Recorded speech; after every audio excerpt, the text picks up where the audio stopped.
This episode contains discussion of food considered clean, eating disorders like orthorexia, and general restrictive diets. Many eating disorders can be triggered or worsened by listening to or talking about these topics, so please don't listen if you think this episode won't do you any good.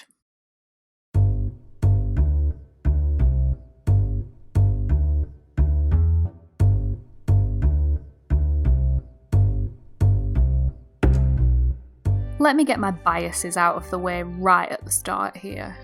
In a way, I'm the last person who should be talking about clean eating. I'd drink red wine every single day if I didn't think it would give me a veiny face, and my Apple Pay history is mainly McDonald's. I never weigh myself, and I went to a gym once for about 2 months, and my best friend still finds the mere mention of it amusing. The concept of eating clean is very alien to me, and I don't think much of dieting in general ever since I read some of those slimming teas that Instagram people promote can make the contraceptive pill less effective because they effectively give you the shits.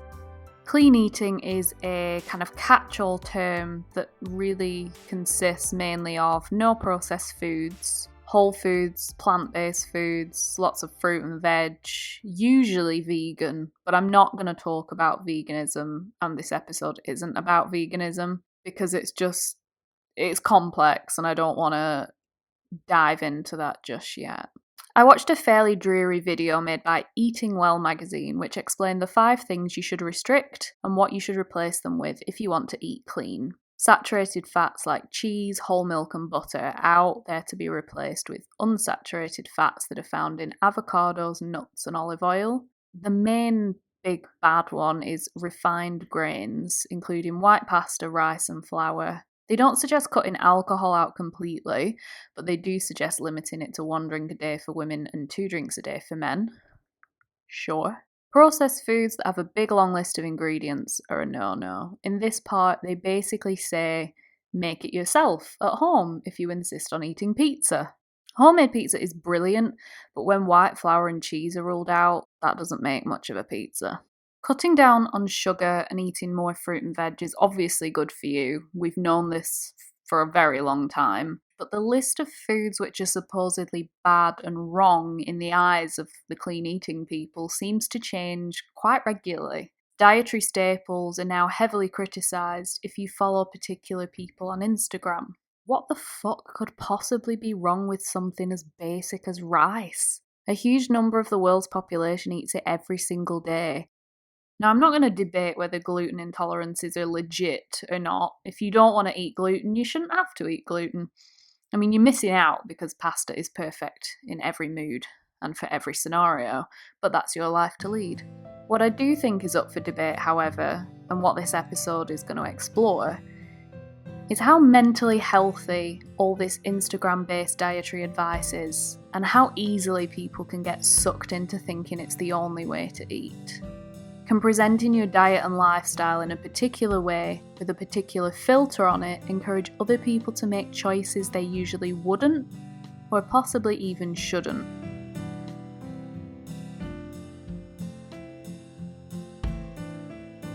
Well, I guess when I started getting into it, I was quite naive about it all. Like, when I started my blog, it was genuinely from a position of I was really passionate about fitness and healthy eating, and I wanted to share that with other people. My first guest is actually a friend of mine. I used to live with her. She's called Hannah, and she used to run a fitness blog which had a bit of healthy eating crossover in there. Recently, though, she stopped, and this is why.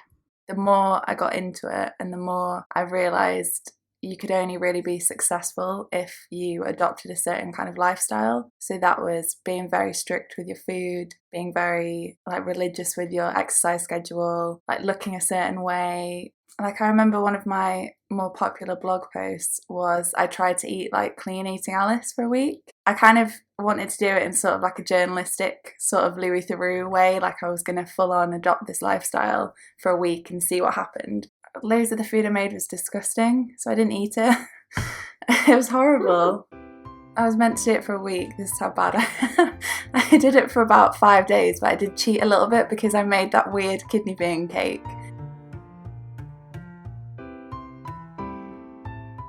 I remember this vividly because we were living together at the time. That kidney bean cake honestly looked like a bin lid. It was awful. The saddest looking cake you've ever seen. No joy in it, no sugar in it, just not a cake. Clean eating used to be a very easy to market phrase. Around 2016-2017, it started to wane in popularity. This is mainly because there was a series of documentaries and think pieces that focused on the link between restrictive diets and eating disorders, and they picked a lot of holes, very big holes, in the validity of the nutritional advice. But according to Google Trends, people weren't really Googling clean eating between 2004 and 2010. The numbers started going up from about 2012, reaching a height in 2014. Its search popularity has dipped slightly, but it's not changed an awful lot. January, for obvious reasons, is peak clean eating search time. The Google Trends graph has spiked at this time every single year since 2012. Australia, New Zealand, Canada, and the US are the top 4 countries interested in eating clean. And we're number 5 in the UK, so we can't exactly wash our hands of it either. There's more criticism than ever, but people are still looking for it. They're still interested. It puts a lot of emphasis on restricting. My thought process wasn't very good when I was really into it. It ended up being more of a chore, and I felt like there was a little box, like an Instagram box, where everyone looked a certain way and they were living this lifestyle and everyone was really happy to live that lifestyle. But actually I didn't fit into it and I didn't enjoy it. And I felt like I was really struggling to try and prove myself in that community. The issue is probably a lot worse than people might think. I know that quite a lot of people that are really into the clean eating movement, or even in the fitness community in general, have suffered from eating disorders themselves. A lot of them were anorexic or bulimic, and they've been very, very unwell, and they've found this to kind of restore their health, which is great, but then they go back into a very restrictive, not healthy way of living. When the phrase clean eating is on your cookbook and your blog and your Instagram, or even in your Instagram name, and suddenly it comes under fire, I understand why you'd want to distance yourself. One famous Instagram wellness guru said, quote, "My problem with the word clean is that it's become too complicated, too loaded. Clean now implies dirty, and that's negative." End quote. Well, that suggests to me it didn't used to be complicated or dirty in her opinion. It's been corrupted somehow. When I was talking to my friend Hannah, she said it sounds a bit like victim blaming. It was fine when they used it on their perfectly curated Instagram, but now the criticism has stuck, it's ruined it for them. I can see why they're pissed off by that, but I'm also not comfortable with the "it's not my fault" tone of voice, when you've made a lot of money out of it for quite a long time. From a dietetic, from a nutrition perspective, and also from a sort of holistic perspective in terms of mental health, anything that encourages you to cut out specific food groups or cut out large portions of your diet is never going to do you any favours. To get the scientific perspective, I spoke to Sophie Medlin, a qualified dietitian registered with the British Dietetics Association. She's worked for the NHS, freelance, and she lectures at King's College London. Cutting out things like dairy is really negative for people's bone health. So you may have seen the wheat and grains, and particularly whole grains, are very useful for people's colonic bacteria, so the bacteria that are really important. They do all kinds of amazing jobs, and cutting out big food groups like that is always really negative, and we don't know the long-term consequences. Clean eating and all of those sort of terms have been invented by the online blogging community, by people trying to sell you a book or sell you a product or sell you their lifestyle and sell you meal plans and what have you. So it's not based on anything. Some of it's based on sound scientific principles, like eating more fruit and vegetables, really good idea. Cutting back on processed meat, really good idea. There's some sound scientific principles in there, but they're certainly not based on any scientific evidence or research. One of the things is they're selling a very glamorized view of things and a very polarized view of things, and people want to know exactly what the right answer is for their diet, what will help them to look like and feel like however they want to look and feel. People who don't have any responsibilities over the advice they give can say anything they like. So they can sell you all these products, they can say that this will definitely work for you. Whereas someone like me, who comes from a research background, who comes from a background of having to have professional responsibility for everything I say, If I try and sell you something that I know doesn't work and that the research doesn't stand by, then I can get struck off as a dietitian. I can no longer practice as a dietitian or lecture or work in my field because I've sold you something that's not safe and not correct and not evidence-based. For that reason, a lot of the messages that the NHS give out, a lot of the messages that dietitians give out, to be this one-size-fits-all, I know the miracle cure thing, because we don't, and the research shows that we don't know the right answer for everybody under every circumstance. I've scoured the Instagram and blog pages of some of the most prominent wellness and healthy eating icons to see what they're actually posting about. The plus points are some of the portions are pretty big, the food is undeniably quite colourful and varied, there's lots of enthusiasm, it's attractive, there's no doubt about it, but it's curated and it's crafted, it's not real. It's not what most people's dinner looks like. It's not what you would make when you've just come home from work and it's 8 o'clock at night and you're so tired that your contact lenses feel dry. It's created by people who've turned wellness into their career. It's also quite contradictory. I can imagine someone who follows this closely feeling like they never quite managed to get it right. The rules are strict, and when the rules are strict, there's so much room to mess up. And what happens when you mess up? Do you just forget about it and try again the next day? Or do you let it eat away at you, pardon the pun, until you don't feel very good anymore? You feel like slightly less of a person. One of the things that's really common that I've really found more and more recently is people who go through these cycles of being really good and eating really clean or really healthily, and then losing maybe up to like sort of 2 stone, a stone, and then they fall off the wagon because it's impossible for them to maintain their sort of goals around what they think is right and what's wrong. And suddenly they just go back to the way they were eating before, put the weight back on again, beat themselves up, feel terrible, think they're an awful person, think they're a total failure, try to be clean again, go back into that cycle, and they're sort of losing or gaining throughout the year kind of a couple of stone and just generally feeling really crap about themselves when they're overweight, and then amazing like they're the best person in the world when they're the weight they want to be or the weight they feel they should be, when in reality their healthy weight or their sort of set point weight is probably somewhere in between, and they need to stop feeling like they need to be perfect all the time because it's just not realistic. I just realised that it was having a really bad effect on my mental health. I was subconsciously comparing myself to these people. I feel like there's almost an elitism with it. This is our amazing food that we've created in Shoreditch in London, and we have these beautiful meals that we have on the go, and yeah, I just couldn't really live up to that. It was making me feel bad about myself, so I just stopped following them one by one. And that's really why I stopped my blog as well. I just found that it was just making me more miserable. Because I used to get like emails from PRs and stuff offering like weight loss opportunities and stuff, and I'd read them and think, I don't care about any of this. I don't hate myself. So if we're talking about clean eating, that would suggest there's such a thing as dirty eating. When I picture dirty foods, for some reason, I picture pizza fries and I salivate immediately, which is yet more evidence that I could never eat clean on a regular basis. But I'm fortunate in that I don't have hang-ups about food. I don't have a history of eating disorders. I don't really care. Some people really do care. My name is Lori Lancashire, and I live in Dallas, Texas. I'm a licensed professional counselor. I have a certified eating disorder specialist certification. I am really well versed in trauma. I go back into where did the first messaging happen with food. For the most part, I go back into the childhood and I start piecing that together. And that's a way to externalize the eating disorder itself so that you can then separate yourself as, okay, I'm not a bad person. I just have this voice in my head that has me relating to food in a disordered way. I then take a more loving approach, and I talk about that little girl or that little boy that made up that he wasn't really worth it or that he wasn't lovable. And he started acting that out through food.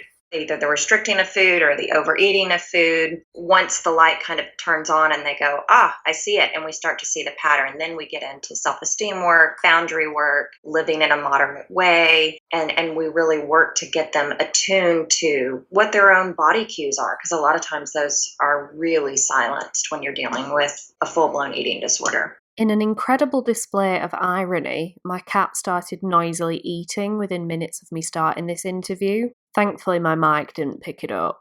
The term orthorexia is relatively new, It dates back to Dr. Stephen Bratman in 1997. It's defined by eating disorder charity Beat as an unhealthy obsession with eating pure food. You can probably see why most criticisms of clean eating have got the word orthorexia in there somewhere. When I asked Laurie about orthorexia, I naively expected her to say, yeah, I see people with that all the time, in her beautiful Reese Witherspoon voice. Well, she didn't say that. My assumption was actually completely wrong. Orthorexia is not something that's yet in the DSM, which is the manual we use to diagnose. It isn't something that I see very often full blown, because the reason behind that would be most people with orthorexia don't think they have a problem. They think everybody else has a problem and everyone else should just eat as clean as they're eating. Really, the way that we look at it is more of an obsessive compulsive disorder. I think that it would be a family member that would point it out to someone and say, you know, we can't ever go out to eat with you. You're always at home and you're always cooking and you're always chopping vegetables, and it has to be the right oil or the right nut milk or whatever that is. It's, I think, that restrictive quality of any 30-day challenge where you're restricting something and then it turns into a behavior, then it turns into a lifestyle. And the challenge of that, particularly with orthorexia, there is a better than thou quality that goes with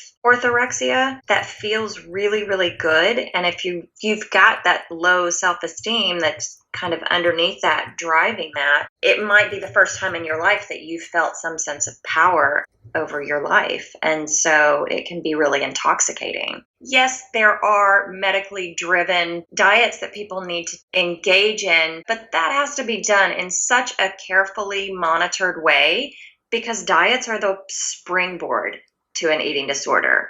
You will find that most people who have suffered from an eating disorder will point back to a 30-day diet or going into Weight Watchers or, using some sort of system that says, okay, this is it.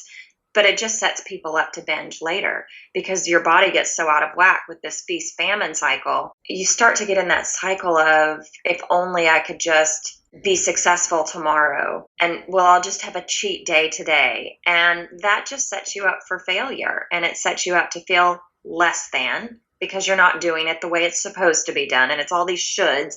And then you're in a cycle of where your mind takes over, and now you've got a mental issue. One of the things that concerns me is the way that social media now selects your news for you. If you start searching around for paleo, for example, or veganism, for example, or even clean eating, your news feed from Facebook, from social media, will start throwing up more and more about clean eating, more and more positive stuff about it, because it thinks that's what you want to read. It's very difficult for us to teach students on a 4-year degree program how to pick up a piece of nutrition research and evaluate it for its strengths and weaknesses, and to really critically appraise it. And so for us to expect that the general public can read a news article about food or whatever it might be and understand it and understand the strengths and weaknesses and understand that maybe it applies to them, maybe it doesn't apply to them, is very unrealistic. From your perspective, what is one of the most dangerous pieces of advice that some clean eaters dole out to people? My main concern is that people feel that they are under pressure to do something and to be a certain way all the time and to be 100% perfect all the time. And when they're not 100% perfect all the time, they feel like a failure. And that, to me, is the most dangerous thing, is this feeling that if I'm not achieving this, if I'm not doing this, I'm a failure. And that doesn't just impact, the average person working in an average job. That impacts new mums who are trying to breastfeed and look after a new baby. That impacts people who are working in jobs that are really important, doctors, nurses who are busy and working hard, and then they look in the mirror and they don't see what they're supposed to look like, and they can't follow a clean eating diet because they only have access to certain foods. People who are relying on a food bank. There's lots of, the significant proportion of people who don't know where their next meal is going to come from. They can't make those choices. And I think it's that stigma around, if you can't afford avocados for breakfast, then you're not good enough. And that's not okay for me. That really worries me.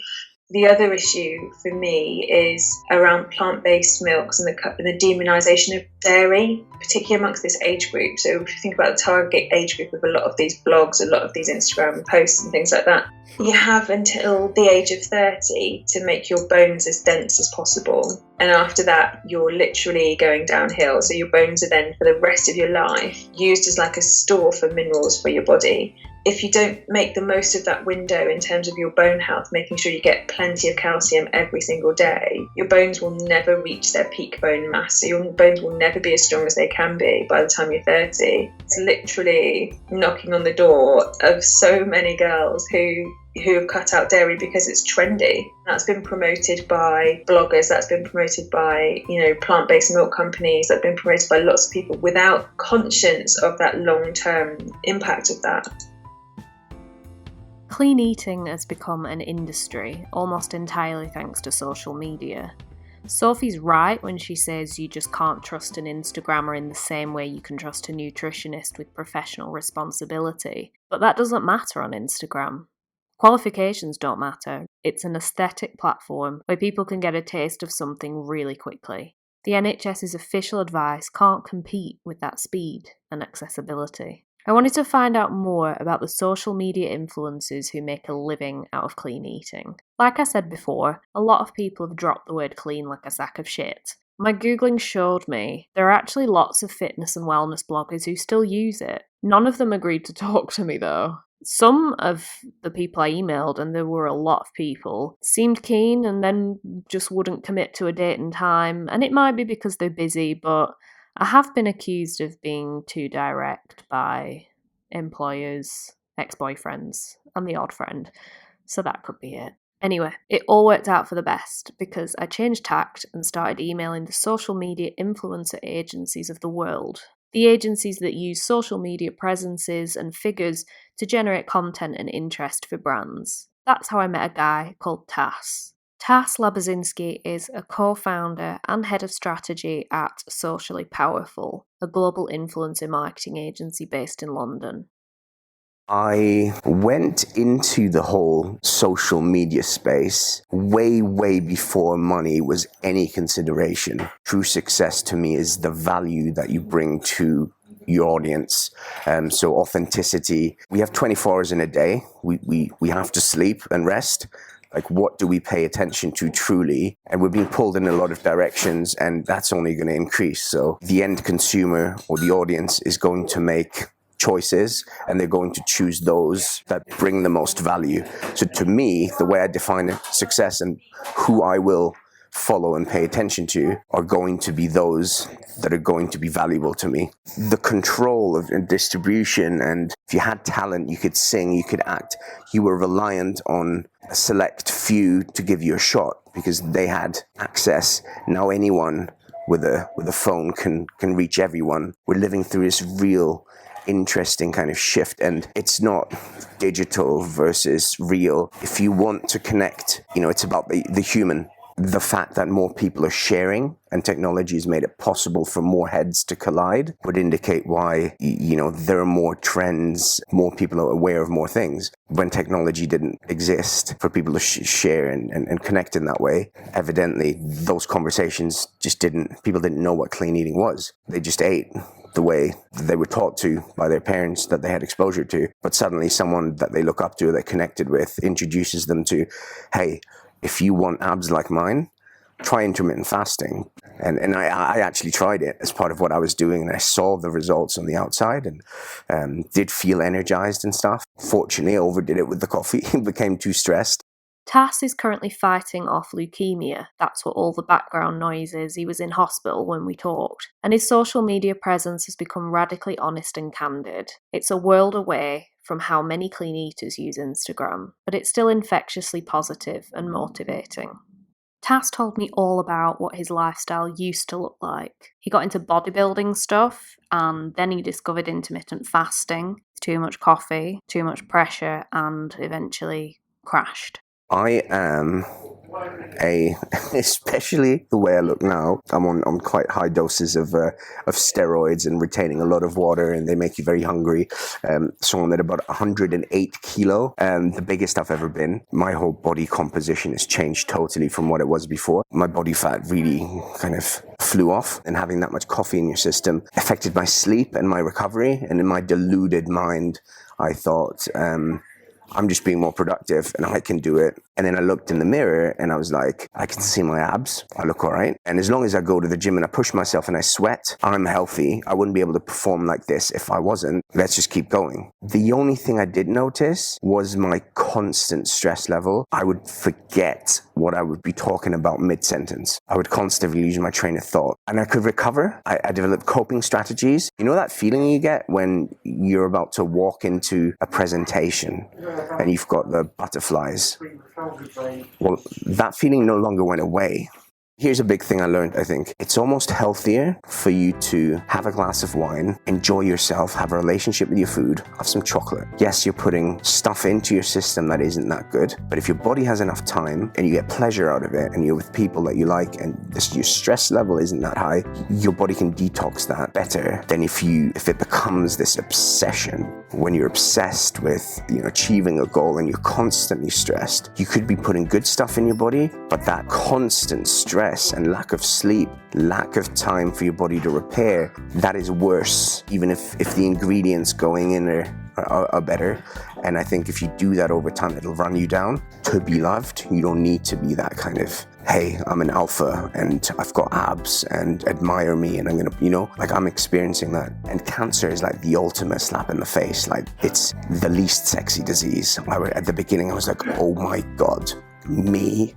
Cancer, like, what are people going to think? Like, I'm a victim now. I'm no longer an alpha male. I'm in a position of need. I would prefer I'd had a base jumping accident and blown both my knees. Like, then people are going to think I'm an action hero, but my body is too weak to, like, you know what I mean? All those preconceived, I've been totally, hello. I'm just doing a little podcast. Okay. But I'm feeling no pain. I feel so good. Yeah. It's really working, so yeah. That was my consultant. You can follow Tass on Instagram at Head of Brand, and he's documenting He's documenting his experience on YouTube as well, so just search Socially Powerful to find his channel. I think the most important thing is understanding why you put things in your mouth. So one of the analogies that I use is that it's absolutely fine to eat cake with your friends when you're having a nice time. But if you're eating cake at home when you're sad and you're on your own and you're miserable, that's when it's an issue. It's something about the psychology of eating rather than necessarily what you're eating so much. So, for example, most people understand about good dietary balance. Most people understand the foods in their diet that are causing them to gain weight. It's really about understanding why and when you eat those foods and when your triggers are and what your barriers are to things like doing a bit more exercise, eating a bit more fruit and veg, having nuts instead of, crisps and biscuits, and trying to put things in place that help you to negate those barriers. Where should people be getting their health, diet, etc. information from, in your opinion? So, in an ideal world, we teach people about nutrition in schools, but of course we don't. So That's an issue from the starting point. I think we need to get into particularly secondary schools when people are starting to pick up on some of these messages and put in decent programs around normal nutrition, normal eating, healthy eating. Otherwise, it's about getting messages from reliable sources. So if you're looking to blogs and things like that, look for registered dietitians or look for registered nutritionists, people who've got degrees in nutrition or nutrition and dietetics. The NHS provides some really good information and it's worth looking there. People massively discredit the government based on their dietary recommendations, but you need to remember that those recommendations are based on the best possible research that we have at the moment, and it's not going to stay the same forever, and there's always conflict around it because that's the nature of nutrition research, but those are the best and most reliable sources of information to go to.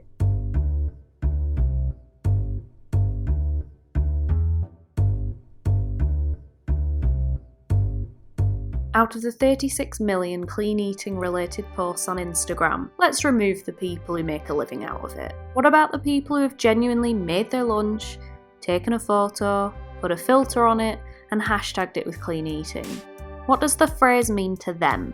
And do they ever fall out of love with it? I messaged as many people as I could before Instagram suspected me of spam and asked them if they always enjoy clean eating or if it ever feels too difficult, how often do they look to Instagram for advice, and do they trust the people they follow. Some really enjoy the food and have found the lifestyle easier and easier to stick to as they go along. Most would look to Instagram for recipe ideas and inspiration, but some have switched their interests up a bit and use it more for exercise guidance. Most said they only trust Instagram advice when it makes sense to them or it's logical. The clean eaters I spoke to use Instagram for inspiration rather than the gospel. It's possible that some don't fully understand the impact all this clean messaging is having on them. Like Laurie said, they might be at the stage where they think everyone else is doing it wrong. Despite what I've heard from the horse's mouth, I'm not convinced by the longevity of any of this. Clean eating feels a bit like something that's swept in, caused some chaos, changed some perspectives, rearranged your fridge, and will probably fade away again at some point. The people who were once big fans, like Tass and my friend Hannah and some of Laurie's clients, might stay loyal for a while, but it doesn't last. It's not sustainable. I'd love to know what encourages people to stick with it. But they ignored my emails, soz guys. I had tried a 30-day raw diet when my children were little, and they're now 17 and about to be 15, and they were babies. And so I was spending a lot of time at home alone and not working, and my husband was out working and in the grind. And so I spent a lot of time alone, and looking back on that, it was a way to, for those 30 days, have some sense of purpose outside of just being a mom. And when I look back at that, I think, wow, what was driving that for me was, I'm going to cleanse and I'm going to get healthy. And these 30-day challenges, you kind of got to ask, well, why would I think that my colon needs to be cleaned or my liver's not doing a good job? And I think this is why people need help with this, right? Because you can't get far enough away from it to be able to see it for yourself. When I look back on those 30-day challenges, the cleanse I was really looking for was I didn't have a sense of purpose beyond being a mother. I had relationship issues in my marriage, and I wasn't addressing those. I wasn't looking at those. For me, was very avoidant in dealing with conflict. And thankfully, I've gotten a lot of work on that. Being a therapist, you have to learn how to not be an avoidant. Looking back at that, if I could have seen that from that perspective, I would have had to have a conversation I wasn't ready to have. And that's really scary. And that's why a lot of people don't get help, because, the undercurrent that's happening in their life, they don't really want to look at. My ultimate goal is to get people really centered and learn how to anchor into their own guidance system. There's a saying that, a true healer really leads the person to the healer inside themselves. And then you're off to the races. You can do it on your own. The idea is not to be in therapy for the rest of your life. The idea is to learn how to navigate life in a different way where you don't have to use food or drugs or alcohol or sex or gambling or shopping or, whatever that is. If you look to someone else and you look outside of yourself to be led by someone else, it's not going to be right for you, because there isn't one way of being that fits all.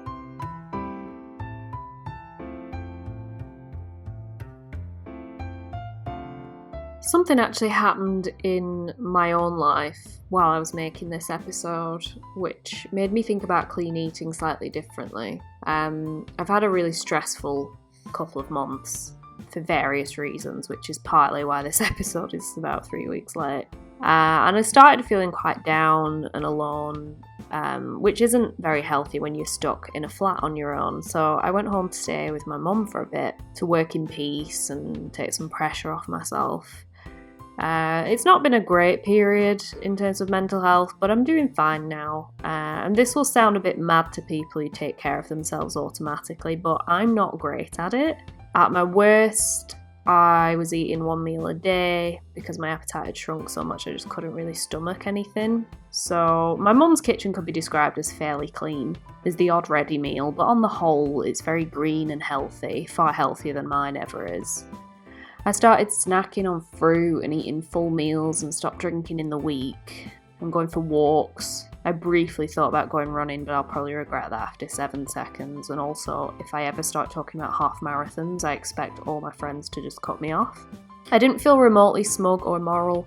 I felt like I was looking after myself properly for the first time in ages. Food wasn't about just eating because I need to get on with something or responding to emotions, which admittedly it often is. It was just good for me. So I started thinking about the clean eaters and took away the word clean for a moment. I thought about the people I'd messaged on Instagram with their various very human reasons for trying to eat less food wrapped in plastic. They're just trying to look after themselves, really, most of them anyway. Some will cross over into controlling, damaging behaviour, and a diet that tells them what to do will never be suitable. But others need that. Others need to know where they stand with something that fuels them, keeps them going. Food is universal, we all need it, and naturally we all have our own opinions on it. The professional clean eaters have been living by a "this worked for me, it might work for you" model. That might seem like it gives people autonomy, but sometimes it's anything but. When your diet is wrapped up in cookbook deals and hundreds of thousands of people are watching how you prepare sweet potatoes, you can't claim you're not giving advice. And you really need to be able to stand by that advice. So it's time for the big old question. Is it a cult? Well, usually members of a cult don't realise they're in a cult. They don't think there's anything wrong, and if some doubt creeps in, they're often conditioned to challenge it, or they push it right down and ignore it. For me, clean eating has shades of cult in it for exactly this reason. I wouldn't go so far as to use the B word. That's brainwashing, by the way. Problem is, when you focus on one specific part of your life this much, and you allow it to quite deeply affect how you view yourself as good or bad, that's not really sustainable or conducive to being content. Cult leaders like to keep their followers on their toes, enraptured and eager to impress. I don't think clean eating and wellness icons are doing this callously, but they've got our ear and they've got our attention, but they definitely, in no way, shape or form, have all the answers. They have kale, and they can keep that.